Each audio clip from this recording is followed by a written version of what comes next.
बिस्मिल्लाहिर्रहमानिर्रहीम। अस्सलामु अलैकुम। जब घर में बच्चे को बुलाकर अचानक पूछा जाता है कि तुम बड़े होकर क्या बनोगे, तो बच्चा अपनी आइडियल पर्सनैलिटी का नाम लेता है। वो किसी बड़े का नाम लेता है, बड़े साइंसदान का नाम, बड़े डॉक्टर का नाम या किसी बड़े फाते का नाम लेता है। तो सभी इस पर हंस पड़ते हैं। ये बच्चे के साथ मजाक बार बार किया जाता है। फैमिली जब भी फारिग होती है, एक बड़ा बच्चे को कॉल करता है, फिर वही क्वेश्चन दोहराया जाता है, बड़े होकर क्या बनोगे। बच्चा पहले तो शर्माता है, फिर जो उसका आइडियल होता है वो उसका नाम लेता है। फैमिली वाले हंस पड़ते हैं, बच्चा भाग जाता है, फिर बच्चे से प्यार किया जाता है और बच्चे का मजाक उड़ाया जाता है और समझा जाता है ये बच्चा है, इसको समझ नहीं है। ये तमाम लोग गलत होते हैं। बच्चे को मजाक तो समझ नहीं आता, मगर बच्चे को इतनी समझ होती है कि इसका मजाक उड़ाया जा रहा है। ये लोग कौन होते हैं? बच्चे के अपने होते हैं, वो लोग जिन पर बच्चा भरोसा करता है। तो बच्चे को ये लगता है ये जो कह रहे हैं वही सही होगा क्योंकि वो बड़े हैं, जबकि मैं बच्चा हूं। इस तरह कई और बहुत सी बातें होती जाती हैं और बच्चा बड़ा होता जाता है।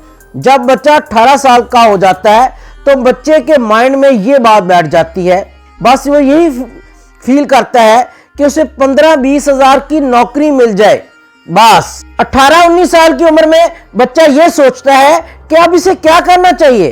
तो फिर वो मशवरे के लिए अपने खानदान के बड़े के पास जाता है और वो अपने मन में सब कुछ तय करके जाता है कि अगर वो ये पूछेंगे तो मैं ये जवाब दूंगा, अगर वो ये पूछेंगे तो मैं ये जवाब दूंगा कि ये मैं कर सकता हूं।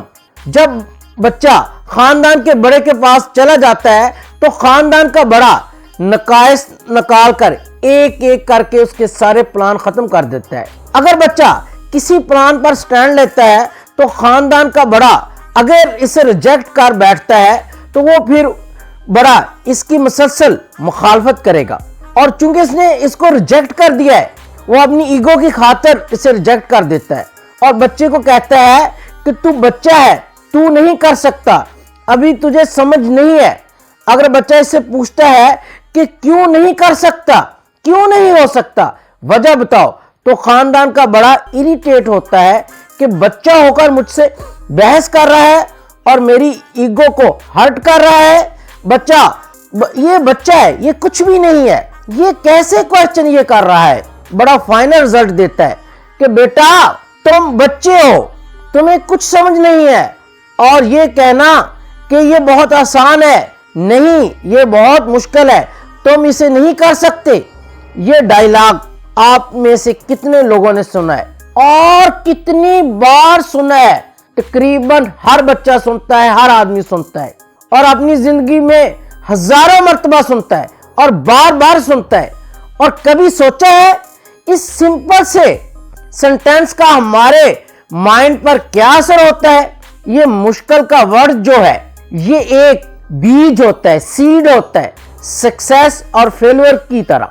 जब ये बार बार माइंड की लैंड में बोया जाता है कि ये काम मुश्किल है, तो कुछ देर बाद आप बोलने लग जाओगे ये नामुमकिन है, ये नामुमकिन है और एट द लास्ट मतलब द एंड सब कुछ खत्म हो गया। मुश्किल वर्ड्स जो है इसने क्या किया हुआ है? इसने हम सबको बांध कर रखा हुआ है, जकड़ कर रखा हुआ है, जिस तरह एक रस्सी के साथ हाथी को सर्कस में जकड़ा हुआ होता है। जब हाथी छोटा सा बच्चा होता है, इसको बारीक रस्सी से बांध दिया जाता है। वो हाथी का बच्चा बड़ी कोशिश करता है मगर इस रस्सी को तोड़ नहीं पाता। फिर वो एक लफ्ज पा लेता है, इस रस्सी को तोड़ना मुश्किल है, कि वो नहीं तोड़ पाएगा, मुश्किल है। हाथी अब बड़ा हो जाता है, तब भी इस बारीक रस्सी के साथ बंधा हुआ होता है, तो इसके जहन में यही पनप गया होता है इसको तोड़ना मुश्किल है। अगर कोई हाथी के कान में जाकर अब ये कह दे, ओ प्यारे हाथी कि तुम बहुत मजबूत हो गए हो, अब तुम इस तरह की एक नहीं हजारों रस्सियों को तोड़ सकते हो, एक बार कोशिश तो करके देखो। ये तोड़ने में कितना अरसा लगेगा?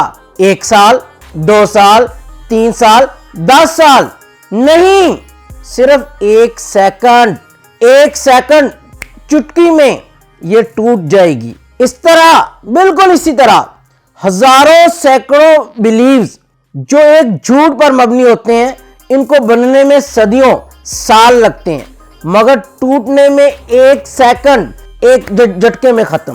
कुछ लोगों को यह पता नहीं होता कि वो क्या करेंगे, वो क्या बनेंगे।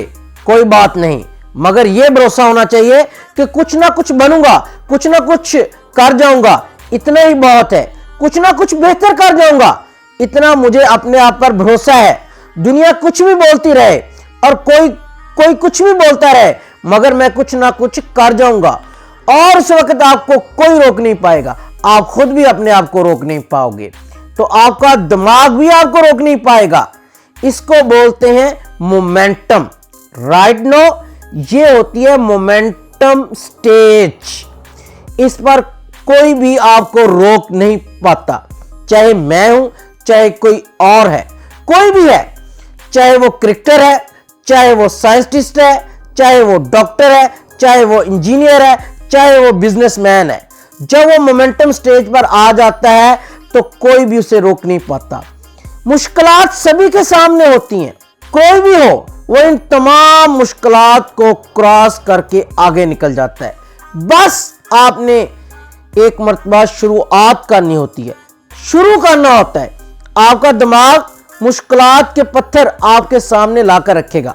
आपने दिमाग की नहीं माननी, आपने तसल्ली से दिल की सुननी है। दिल से आगे निकलना है। ऐसा भी कोई तरीका है जिससे कोई बंदा कामयाब हुआ हो बिना अपने भरोसे के, बिना अपने पर बिलीव किए? नहीं हो सकता। क्या इमरान खान से ज्यादा टैलेंटेड लोग पाकिस्तान में नहीं है? क्या इमरान खान से ज्यादा प्रैक्टिस करने वाले लोग पाकिस्तान में नहीं है? क्या बेटर टेक्निक वाले लोग नहीं है? क्या फर्क है इमरान खान और दूसरे लोगों में? इमरान खान मानता था कि वो कर जाएगा और वो कर गया। 92 के वर्ल्ड कप के फाइनल के बारे में वो कहता है कि मुझे पूरा यकीन था कि वो जीत जाएगा, और उसके साथी भी कहते हैं कि उसने यकीन दिला दिया था कि वो जीत जाएंगे, और वो जीत गए। उसने कमजोर टीम को ताकतवर बना दिया क्योंकि वो भरोसा रखता था। जो कमजोर कैप्टन होता है वो ताकतवर टीम को कमजोर कर देता है, और जो ताकतवर कैप्टन होता है वो कमजोर टीम को भी ताकतवर कर देता है। यही कुछ 92 के वर्ल्ड कप में हुआ था, क्योंकि वो भरोसा रखता है। जिस आदमी को अपने आप पर भरोसा होता है वो अपनी वीकनेसेस को भी स्ट्रेंथ्स बना देता है, और जिस आदमी को अपने आप पर भरोसा नहीं होता वो अपनी स्ट्रेंथ्स को भी अपनी वीकनेसेस बना लेता है। तो याद रखिए, सक्सेसफुल माइंड सेटअप का होना इंतहाई जरूरी है।